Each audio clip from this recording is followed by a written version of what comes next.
Hello everyone, Zane here and welcome to another Final Fantasy XIV video and part 2 of my gardening series. So today I'm going to show you guys how to crossbreed and get thavnairian onions for your chocobo. Remember that your chocobo cannot exceed level 10 or rank 10 without a thavnairian onion. So 1 to 10 is organic to the game, 10 to 20 is by giving your chocobo a thavnairian onion, and then of course leveling them up. So you're going to need about 10 onions to get your level 20 chocobo. So the first thing you must have is a garden plot by having a free company or personal estate. If you have a friend that has a personal estate, then you can become a tenant in their house and use their garden system, which I showed you guys in that last video.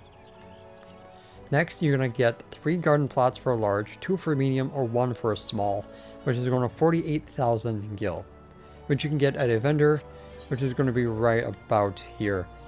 Look for the residential caretaker icon on the map, and you should find the NPC right next to it.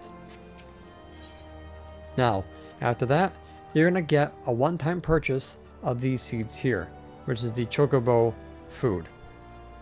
Okay, because you're going to be using these when they're fully grown to crossbreed to get the thavnairian onions. So find which ones are the cheapest. If you don't have any, or if it's too expensive, server hop or data center travel to find the least. So right now the gourds are the cheapest ones on my server. Okay, so mix and match as you see fit. Next, you want to get old world fig seeds.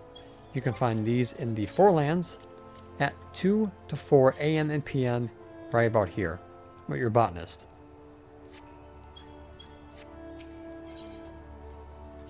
So you're going to crossbreed these here first with these to get the royal kukuru beans or the seeds, and then you're going to plant these where the old roll figs were to hopefully get the thavnairian onions. There's a 50-50 chance that you'll get this apricot seeds, or there's a chance that you'll get no seeds whatsoever.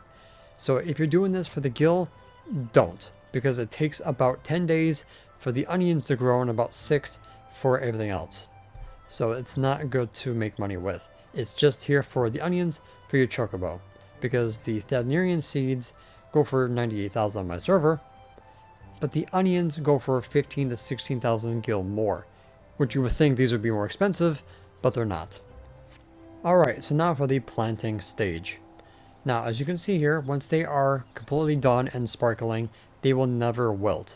That was something that they changed a long time ago. So you're going to stick the chocobo seeds in the corner, and then the figs or the royal seeds in between, depending on what cycle you're in. And then make sure you water them at least once a day. Okay? If they are left alone for too long, they will die. You can have a friend do this too. So if you can't get on, have them do it for you. Okay? And then of course you rinse and repeat until you get your seeds. The first one that you plant will never crossbreed because you need at least a second plant for the crossbreeding to begin.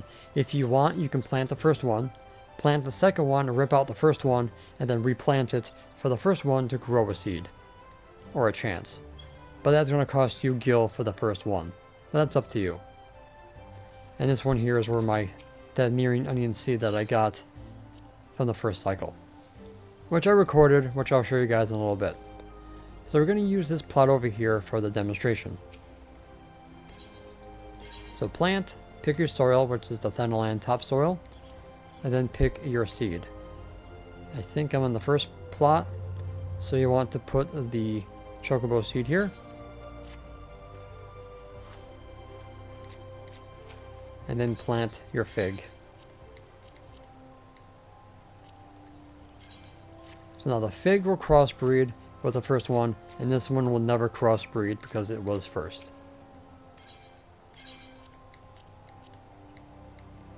Make sure you don't plant the wrong one. Alright, so I'm going to plant the rest, and I'll get on to the next part. Alright, as you can see here, my royal seeds are already done. These took about 6 days to grow. They will finish the hour that you planted them. So if you plant them at 6 PM, they will be ready to go at 6 PM on the last day of their growing cycle. So as you can see, I only got 1 seed from this batch, The other 2 were the apricot seeds, and 1 was nothing. So this is the RNG that you have to deal with every single time. So it's sometimes not worth doing it this way. So after the royal seeds are done and uprooted, make sure to plant the old world figs in their place to get more royal seeds, and then plant the royal seeds next to get more thavnairian seeds. And you're going to repeat this ad nauseum until you're satisfied. Make sure that you get more topsoil because you're definitely going to need more. Alright? So as you can see, the onions are RNG. So if you guys want a faster method, go into the Burden of the Father. It takes you about 30 seconds to beat them on a DPS. And you're going to get these tokens. These tokens can be traded in either in Idleshire or Foundation. Talk to the vendor here and get the loot from Alexander.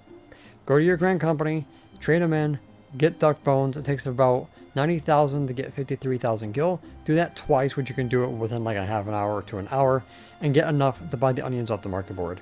Simple as that, and skip this method. But there are other things you can grow, like the mandragora minions and other stuff like that. But this is how you guys grow your thavnairian onions. So hopefully this has been helpful. Don't forget to check out the rest of my channel for more Final Fantasy XIV content, and I will see you guys in the next one. Happy gardening! And that's it for today's video. Thank you guys so much for watching. Don't forget to leave a like, comment, and subscribe to my channel if you're new for more Final Fantasy XIV content and help with the YouTube algorithm. If you guys want to support my channel even further, consider becoming a YouTube member, Patreon supporter, or help me on Ko-Fi. The links for those will be in the description down below, as well as my Discord. And the extra special shout out to the members on screen. So until next time, if you ever walk in the glorious light of Lord Bahamut, and always remember to keep forging ahead.